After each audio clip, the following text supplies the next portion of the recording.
Hey guys, I actually found a book to review today, so I'll be reviewing the sequel to the Witch and Wizard by James Patterson, The Gift, which is the second one. And if you have not read Witch and Wizard, then I suggest you don't listen to this because I'll be reading the back and the inside flap, so that will probably spoil stuff in the first book, and I might talk about a couple things in the book inside it. So if you have not read the first book, go check it out, and then come back and watch it once you've done checking it out. But for those people who have not just exited because they don't want to spoil the book, I rate this book 5 out of 5 stars. I'm gonna start the rating back and then read it back. Listen to me. We don't have much time. They call my sister and me a witch and wizard. We're considered wanted criminals. Your so-called enemies. But I need you to trust me when I tell you these are the worst of times. And at the best of times, they're little more than a distant memory. Imagine that all the things you love most in the world and probably take for granted are now banned. Your books, music, movies, art, all snatched away, burned. That's life under the new order. Now, with every waking breath, we have to fight for every freedom we have left. Even our imagination is at risk. But if you're one of those few who's escaped the NO's clutches, you need to hear our story. So when we're gone, there's someone left to spread the word, someone to fight the good fight. And so we begin. Now when we begin, inside. What you are about to read may scare you, but stick with us. We need your help, and you need ours. Ever since Whit and Wisty Algood were cruelly torn from their home and family in the middle of the night, the soldiers of a brutal totalitarian government have relentlessly tried to capture and execute them for collision, conspiracy, and experimentation with dark and foul arts. But this supremely skilled witch and wizard have instead boldly spearheaded the fight against the wicked realm of the New Order and its systematic destruction of music, art, books, and imagination. It's about to get even worse. The villainous leader of the New Order is just a breath away from the ability to control the forces of nature and to manipulate his citizens on the most profound level imaginable, through their minds. There's only one more thing he needs to triumph in his evil quest, the gift to Wit and Misty Algood, and he will stop at nothing to seize them.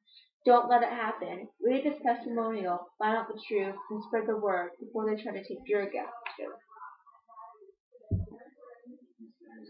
This is a sequel. I rated it 5 out of 5 stars because it was quite an awesome sequel. And this was basically continuing on from the end of the other book. So they have, as you probably read, they've escaped from the NO thing, but they're being chased after it because the the one who is the one, or the one if you like, or as they say, the one, is trying to get Whitney's gift so he can control all of the NO, which is the abbreviation for New Order. So Whit and Misty, have to try and make sure that they don't get caught, otherwise the gift will be taken, and it will be even worse than before, and their parents might possibly get killed, and them as well.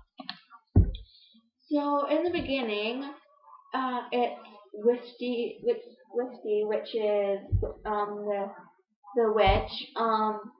She is getting executed, but it turns out it was not her, but it was one of her.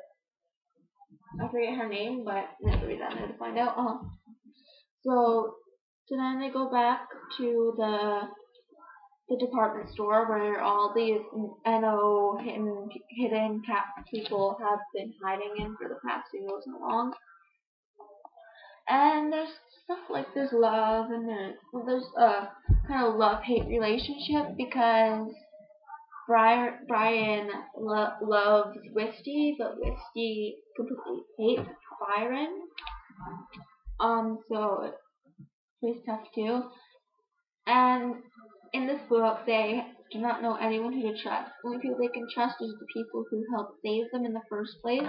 They can't trust anyone new because someone could come and could be working for the one who is the one, and take them so he can have their powers for himself. What I like the plot of this book. It was just as good as the first book. maybe even a little better. The first book is always the book that introduces you to the characters and the main plot. But this gets straight to the point and it continues on and it's fast paced and it's really good. And it was a quick, like a week read. It's pretty quick, I guess, but I could have been quicker, but I've been busy too.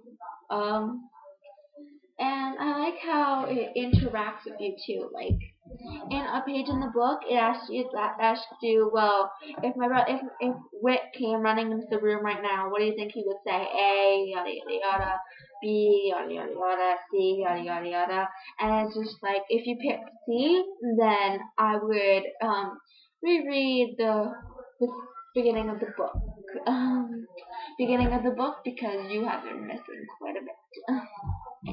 But good thing for me that didn't happen, so I didn't have to restart, which is pretty cool. And it was a really easy book to catch up to, and it was really good. I would say it's a young adult book.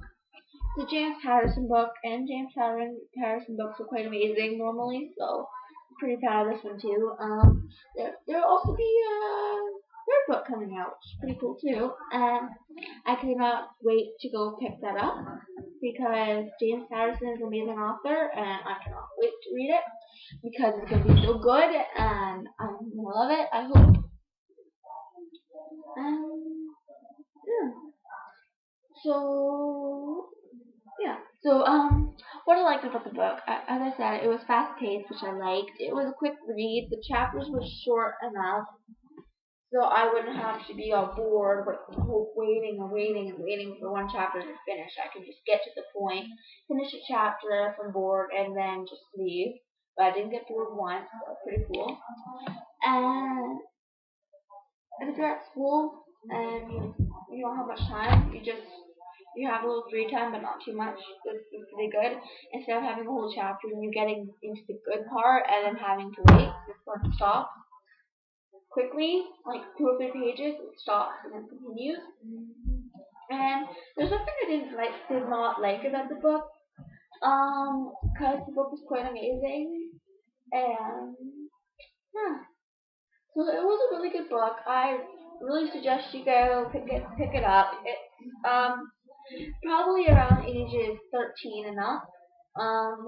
But if you have read books that are more than 13 and up, oh, more than 13 and up, then you won't have big of a problem with no swearing or anything. It's just sometimes the scenes may be a little frightening for younger readers. If you get a really good imagination, then I wouldn't recommend reading this. But if you like those fast-paced, really good, different books, then I would suggest you go read this because it is amazing and I absolutely loved it. And I cannot wait for the third one to come out. So that's basically it. And I hope you enjoyed my review. I will see you guys soon. Bye.